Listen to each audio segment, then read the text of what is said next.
Bonjour à tous. Alors vous en avez marre de vos locataires, vous en avez marre de la taxe foncière, des travaux. Eh bien j'ai la solution pour vous, ça va être les SCPI. C'est pas la seule solution, il y a aussi les foncières cotées, mais aujourd'hui on va parler SCPI et plus précisément Hirokozen, qui est peut-être ma SCPI préférée, qu'on peut détenir à la fois en direct ou sur enveloppe assurance vie. Alors donc j'ai à la fois ma prise de notes et le site Hirokozen sous les yeux. J'espère que le son est correct puisque je n'ai plus de micro, je suis en train de commander un nouveau micro, cravate, etc. Donc je vais essayer d'avoir un son correct quand même avec l'ordinateur.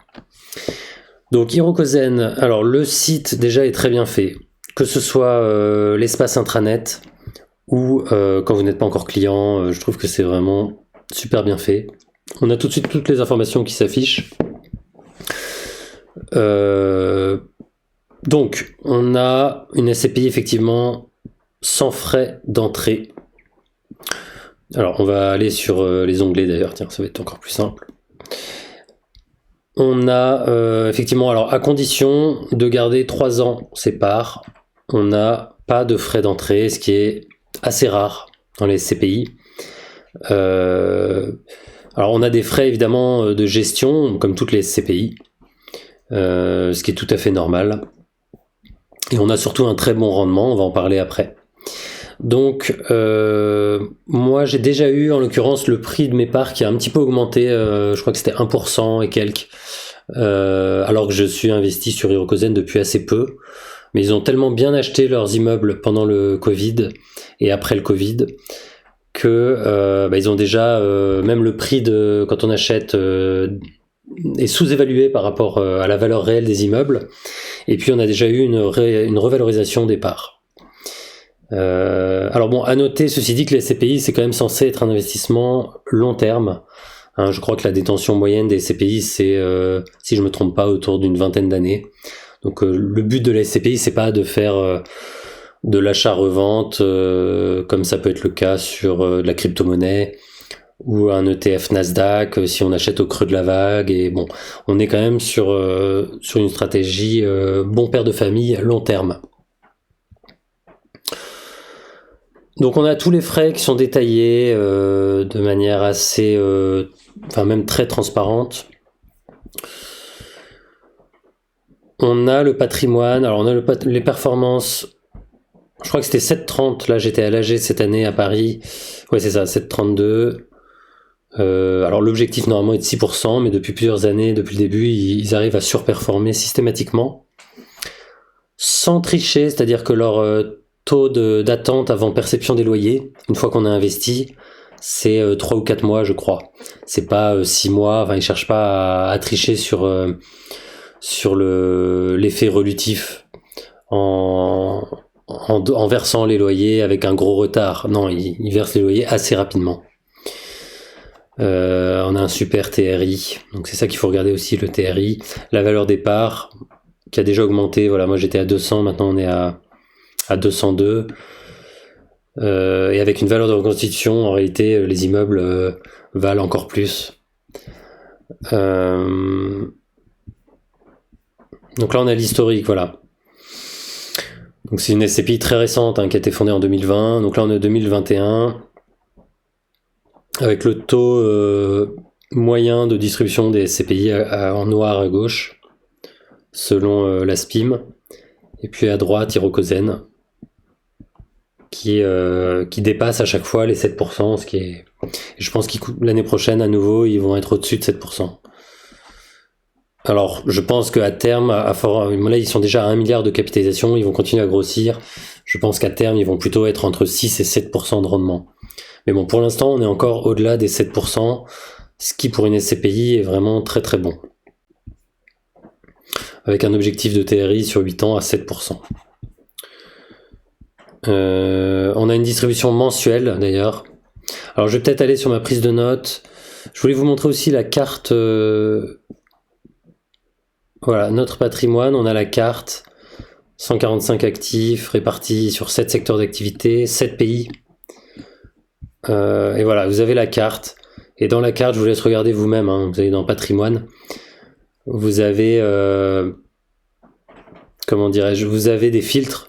Vous pouvez filtrer par pays ou par secteur d'activité ou les deux. Donc par exemple, si vous voulez voir ce qu'ils ont en hôtellerie ou en santé, eh ben, vous cliquez ou tel pays et vous avez votre filtre. Voilà. Bon, je vais aller sur ma prise de notes. Si j'arrive à la retrouver. Voilà, on y est. Tac. Donc, prise de notes. Donc j'ai déjà pas mal parlé de détails. On a effectivement un super taux d'occupation. Revalorisation des parts en 2023, effectivement. Multisectoriel, donc ça c'est très important. On est sur une stratégie opportuniste, à la fois logistique, commerce, bureau, santé. Il y a des crèches aussi, enfin... On est à la fois France et Europe. Alors moi je préférerais que ce soit encore plus Europe pour l'aspect fiscalité. On a aussi, intéressant à souligner, un côté granulaire, c'est-à-dire beaucoup d'actifs qui sont pas des énormes actifs, ce qui permet d'être souple s'il y a un immeuble à vendre. On n'est pas sur des actifs énormes, mastodontes. Donc, alors moi j'aime beaucoup aller à leur AG annuel, qui est à chaque fois à Paris pour l'instant. Alors à noter que si vous détenez que en SCPI, vous ne serez pas invité aux AG puisque c'est la société. Pardon, je dis des bêtises. Si vous détenez que en assurance vie, ça va être. C'est pas vous qui détenez, c'est l'assureur. Et à ce moment-là, vous n'êtes pas invité à l'AG. Donc moi, je détiens à la fois en assurance vie avec Garance, qui est un contrat d'assurance vie qui s'ouvre à partir de 100 euros, et puis en direct surtout. Je vous mettrai en lien parrainage. Je vais y penser à la fois l'assurance vie Garance et puis le parrainage Hirokozen pour les détentions en direct.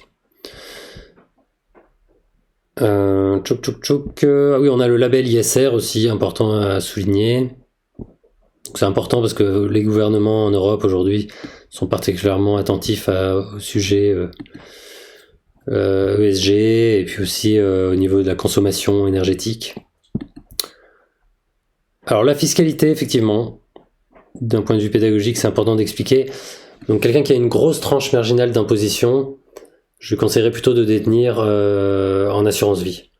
Notamment quelqu'un qui a une TMI très très forte à 45%, parce que vous allez avoir... Bon, la plupart des gens, ils vont être à 30% pour des revenus assez bons, mais pas énormes. Après, il y en a qui sont à moins aussi. On peut être à 10, à 5, à 0. Mais il faut rajouter à ça les prélèvements sociaux. Et donc ça fait mal pour les immeubles détenus en France. Pour les immeubles détenus à l'étranger, ça représente quand même à peu près la moitié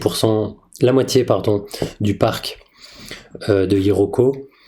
Et bien là, la fiscalité est plus attractive, y compris pour les gros revenus. Mais d'une manière générale, je conseillerais pour quelqu'un qui a une TMI très très élevée, bon là, je conseillerais plutôt de passer par l'assurance vie, soit Garance, soit je sais plus si Lynxea Spirit 2 le propose encore. À un moment donné, ils avaient un peu bloqué parce que ça a eu trop de succès. Donc j'ai mis ici en détail justement Garance, Lynxea Spirit 2. Pour la détention via assurance vie. Alors il y a quelque chose qui peut être intéressant aussi en détention en direct, c'est de faire un emprunt. On peut faire soit avec son conseiller en patrimoine, en gestion de patrimoine, soit directement avec Hirokozen. C'est possible de jouer sur l'effet levier. Mais pour ça, il faut avoir un taux d'intérêt plus bas que le rendement de la SCPI. Donc il faut essayer d'avoir un taux d'intérêt qui se rapproche des 4% et puis avoir une SCPI dynamique, comme c'est le cas chez Hirokozen, qui est au-delà des 7% actuellement. Pour que ce soit vraiment intéressant de jouer sur l'effet levier, donc d'emprunter 20 000, 50 000, 100 000. Voilà, ça va être l'effet levier, la banque qui va financer et non pas vous. Et les loyers de la SCPI vont vous financer votre emprunt, quoi, en grande partie. Il va y avoir un léger décalage quand même, vous allez devoir ajouter un petit peu. Et vous allez pouvoir déduire aussi les intérêts de l'emprunt au niveau de votre déclaration d'impôt sur vos loyers perçus. Donc c'est assez intéressant. Donc avantages, je les ai un peu tous évoqués, pas de frais d'entrée, à condition de détenir plus de 3 ans, 7% de rendement net, on est même encore au-dessus. Bon, ça va pas forcément rester tout le temps au-dessus de 7% à mesure que la boîte va grossir. Puisque l'objectif, je rappelle, c'est 6%. Mais pour l'instant, il surpasse très largement. Donc diversification Europe, des baux très longs. On a aussi des immeubles prime, notamment à Lille. Il y a pas que du prime en France, hein. Il y a aussi en banlieue des zones un peu moins chic, on va dire. Mais on a quand même des super immeubles en Europe notamment, et même en France. Alors inconvénient, voilà, fiscalité française lourde sur la partie des immeubles détenus en France. SCPI encore jeune, avec une équipe jeune, mais qui me paraît moi très sérieuse. Sérieuse, j'ai envie de dire. C'est comme ça que je qualifierais l'équipe, quoi. Dynamique, moderne, mais sérieuse. Et professionnelle. Autre inconvénient, on n'est pas liquide comme un achat d'actions ou d'ETF obligataires ou actions qui se vendent en un clic, même si actuellement elle est très liquide. Et puis c'est pas le but de la SCPI. Le but de la SCPI, c'est quand même de garder sur le long terme, dans le but tout simplement de toucher ses loyers. Alors dans l'avantage, j'ai oublié de le mettre, mais j'aurais pu versement mensuel des loyers. Donc ça c'est sympa. En inconvénient, voilà, bon, les frais de gestion, mais moi je trouve que c'est très correct pour une SCPI sans frais d'entrée. Donc bon. Inconvénient, je dirais, moi j'aurais aimé que ce soit carrément 80% ou 100% européenne. Et on est plutôt sur du 50-50 entre la France et l'Europe, actuellement. J'espère que ça va aller un petit peu plus encore plus vers l'Europe. Voilà, donc pour qui s'adapter, donc investisseurs avec capital disponible, ceux qui recherchent des revenus passifs à la retraite, optimiser la fiscalité via une SCI ou détention en assurance vie, voilà, recherche de rendement, effet levier, on peut jouer sur l'effet levier. J'aurais pu mettre aussi dans le cadre de la succession, on peut acheter en gardant l'usufruit, mais en donnant à ses enfants. Donc on se protège, on va toucher des loyers jusqu'à notre décès le plus tard possible, mais on permet de transmettre du patrimoine à ses enfants en évitant le matraquage de la succession. Donc, et ça c'est possible pas que avec l'assurance vie, mais c'est possible aussi en direct et en gardant l'usufruit pour soi et les loyers, mais en donnant la propriété de la SCPI à ses enfants. Donc on peut avoir des super loyers pendant... Donc ça c'est une démarche que je conseillerais de faire plutôt quand on a entre 60 et 70 ans, quoi, qu'on veut s'approcher de la retraite et déjà préparer sa succession très en amont. Donc je trouve que c'est super. Je pense que j'ai bien fait le tour et ma foi, j'attends vos questions et j'espère que j'étais pas trop long et voilà, à très bientôt.